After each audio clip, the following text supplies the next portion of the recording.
This is Scott Schrader here to talk to you about hope. This is the third part of this word study. The first was love, faith, and now hope, the great three. And so this is the last one of the three, and it's very important. Tikva, which is hope, means a cord. And so it symbolizes hope, a lifeline given down to you, a way out of the hopeless situation, and it gives you an expectation of security. And so this is a very interesting word in its etymology. When we look at the Hebrew letter meanings, we can see how hope is derived out of it in the concept of hope for the Hebrew. So first of all, we see the Tav. The Tav is the last letter in the Hebrew alphabet. It is a cross in the ancient language, in the ancient lettering. And it means a coming together or a sign or both. And so in this instance, we can see that a sign might work for you when you have hope. You need kind of a sign. And then we have the kuf. Now the kuf, in modern Hebrew letter, it means a sunrise and a sunset, like a full day, a fullness. And so it has the same meaning. It's a fullness. And in ancient Hebrew, it was a tree that had ripe fruit that was ready to fall. So it was full. It's that fullness.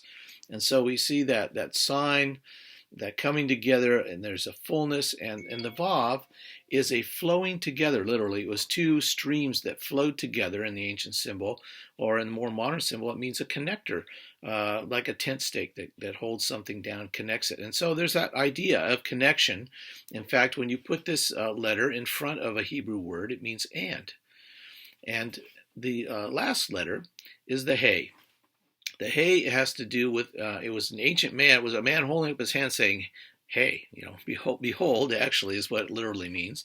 Behold, or to reveal, or a revelation, an unveiling of something. And so here this way of escape is revealed, and that flows together with is the fullness of it. And it's a sign that you're going to be saved, that you're going to be helped, that you're going to get out of the situation that you're in. So when someone throws you a rope to behold or see, the sign that the fullness of your situation has a good ending. It insinuates a good ending that you're going to have. That gives you hope. And so you're not saved yet, but you have hope.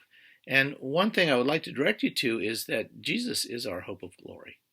He is the one that is our hope. He is our lifeline that we can depend on. And also, the Apostle Paul prayed in Ephesians chapter 1 that we would be able to understand what is the hope of our calling, what our real hope is, that we are seated in the heavenlies with Christ, that we will be with him forever, that God will lavish his love upon us forever. That's the hope of our calling.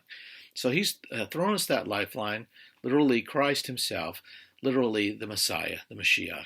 He has given us the hope, and we can cling to him now. And we can cling to him in this life, and we will certainly be clinging to him in the next, because hope will always remain.